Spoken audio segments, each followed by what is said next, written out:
श्री स्वामी समर्थ. जय जय स्वामी समर्थ.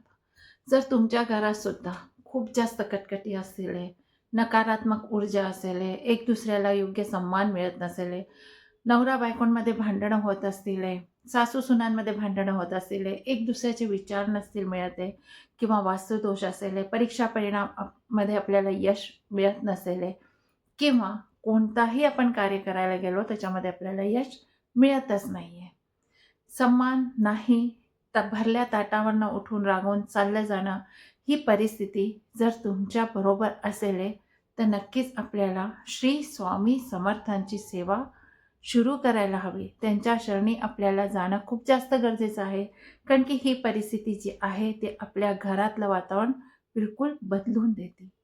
आणि एवढं नकारात्मक वातावरणामध्ये जर तुम्ही स्वामी सेवा करायला जाता तर स्वामी सेवा करायची सुद्धा तुमची इच्छा होत नसेल.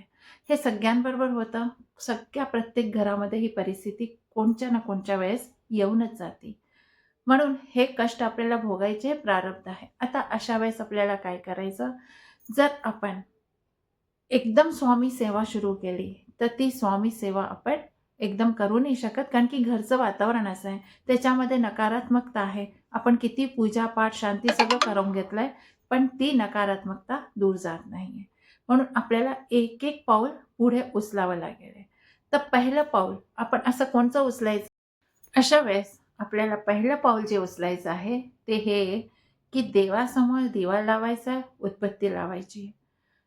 स्वामींना ती उदबत्ती ओवाळायची आहे आणि त्या उदबत्तीला तिथे लावून श्री स्वामी समर्थांची एक माळ करायची आहे. त्यानंतर माळ झाल्यानंतर उदबत्ती घेऊन पूर्ण घरामध्ये आपल्याला फिरायचं आहे आणि त्याचा अंगारा जे आपले घरातले सदस्य आहे त्यांच्या कपाळावर लावायचा आहे. आणि आपल्या जे मुख्य प्रवेशद्वार आहे, जिथं आपण घराच्या आतमध्ये येतो, तिथेशी पण तो अंगारा लावायचा आहे, ज्याच्या कारणाने जी नकारात्मक ऊर्जा आहे ती आपल्या घरात प्रवेश करणार नाही. कारण की अशा वेळेस आपण जर स्वामी समर्थांची सेवा सुरू केली तर एकदम होणार नाही. याच्यातही बाधा येतील, कारण की घरामध्ये नकारात्मकता आहे. म्हणून आपल्याला पहिलं पाऊल टाकायचं, की स्वामींची एक एक माळ आपल्याला सुरू करायची आहे. एक पाऊल पुढे वाढल्यावर आपण दुसरं पाऊल परत पुढे वाढवायचं आहे. तर दुसऱ्या पाऊलमध्ये आपल्याला काय करायचं आहे? दुसऱ्या पाऊलमध्ये आपल्याला घरामध्ये भीमसेनी जो कापूर येतो त्याला जाळायचा आहे सकाळ आणि संध्याकाळी, आणि पूर्ण घरामध्ये फिरवायचं आहे. गुरुवारी आपण पाण्यामध्ये गोमूत्र टाकून घरामध्ये पोछा लावायचा आहे, घर पुसून घ्यायचं आहे. आणि जमल्यास जर जमत असेल तर आपल्याला त्या दिवशी मठात जाऊन स्वामी सेवा करायची आहे.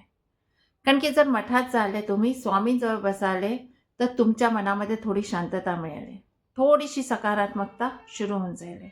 एक एक पाऊल पुढे वाढवायचं आहे, नाही तर काय एकदम करायला जाल ना तर ते भांडण कटकटीवर आपल्याला काही असर दिसून नाही येणार. म्हणून धीरे धीरे आपल्याला पूर्ण घरातली नकारात्मकता दूर करायची आहे.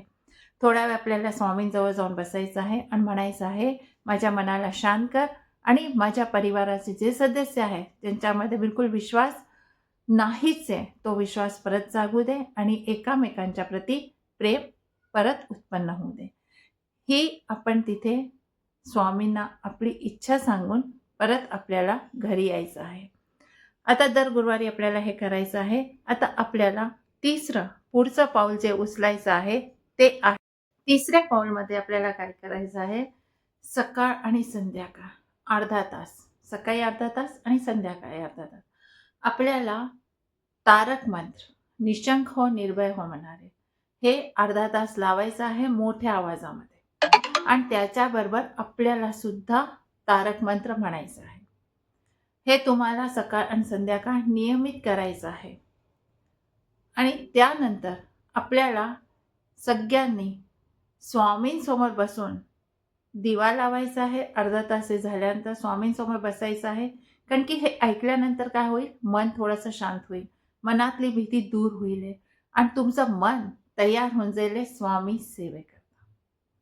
आता आपल्याला काय करायचं? स्वामींजवळ बसायचं आहे, चांगल्या तुपाचा दिवा लावायचा आहे, उदबत्ती लावायची आहे, धूप लावायची आहे, वातावरण सुगंधित करून घ्यायचं आहे आणि तिथे बसून सगळ्या परिवाराच्या सदस्यांना बसायचं आहे. तिथे बसून आपल्याला एक एक माळ सगळ्यांच्या हातात हवी आणि आपल्याला एक मंत्र म्हणायचा आहे. तो मंत्र आहे ओम नमो भगवते वास्तु पुरुषाय नमः. ओम नमो भगवते वास्तु पुरुषाय नमः. ओम नमो भगवते वास्तु पुरुषाय नमः. ही एक एक माळ सगळ्यांनी करायची आहे. त्यानंतर एक माळ श्री स्वामी समर्थांची म्हणायची आहे आणि आपल्याला स्वामींना आरती करायची आहे, धन्यवाद द्यायचा आहे की तुम्ही धीरे धीरे आमच्या घरामध्ये परिवर्तन आणताय, पॉझिटिव्हिटी आणताय. आणि असं जेव्हा तुम्ही म्हणाले की माझ्या घरामध्ये सकारात्मक येणं सुरू होऊन गेलंय, तर धीरे धीरे ती नकारात्मकता दूर होईल, सकारात्मकता येईल. स्वामींना नैवेद्य दाखवायचा आहे आणि तो नैवेद्य सगळ्यांनी पूर्ण परिवारामध्ये ग्रहण करायचा आहे. ही सुरुवात आहे आपली. आता शेवटचा 5वा पाऊल जो उचलायचा आहे तो पाऊल आहे दत्त माला मंत्र पठण करायचं आहे. त्याचबरोबर आपल्याला गुरुचरित्रामध्ये 14वा अध्याय किंवा 18वा अध्यायाचं पठण करायचं आहे. कारण की इतके पाऊल उचलण्यामध्ये इतक्या दिवसामध्ये आपल्या घरामध्ये सकारात्मकता सुरू होऊन जाईल. आपलं मन स्वामींप्रती समर्पित होणं सुरू होऊन जाईल. घरचं वातावरण बदलेले, नामस्मरणाकरता इच्छा जागृत व्हायला लागेले आणि जेव्हा सगळ्यांची इच्छा जागृत होऊन गेली तर जी नामस्मरणाने ऊर्जा उत्पन्न होईल, जी सकारात्मक ऊर्जा आहे ती आपल्यामध्ये व्हायब्रेशन बनून तयार होईल. आणि जेव्हा सकारात्मक ऊर्जाचं व्हायब्रेशन तयार होईल तर तेच व्हायब्रेशन प्रत्येक सदस्याला जेव्हा नामस्मरणाची सुरुवात होऊन जाईल ते व्हायब्रेशन आपल्या पूर्ण घरामध्ये फैलेले. आणि जेव्हा ते व्हायब्रेशन पूर्ण घरामध्ये फैलून गेलं तर सकारात्मकता ऊर्जा आपल्या घरामध्ये येऊन गेली आणि नकारात्मकता ऊर्जा बाहेर चालली गेली. अशा वेळेस आपण रोज जो आपला उमलठा आहे बाहेरचा त्याच्यामध्ये हळद आणि गोमूत्र टाकून त्याच्या उमलठ्याचं आपल्याला पूजन सुद्धा करायचं आहे. म्हणजे नकारात्मक ऊर्जा आतमध्ये येणारच नाही. आपल्या घरामध्ये सकारात्मकता राहिल्या धीरे धीरे घरात जेवढे भांडणी, कटकटी, अविश्वास होता, एक दुसऱ्याचं ऐकणं नव्हतं, एक दुसऱ्यांप्रती खूप चिडचिड होती, राग होता, रडणं होतं, रुसवा होता, सगळं काही दूर चाललं जाईल आणि घरातले भांडणं संपून जातील आणि एक दुसऱ्याच्या प्रती विश्वास, प्रेम जागृत होऊन जाईल, उत्पन्न होऊन जाईल.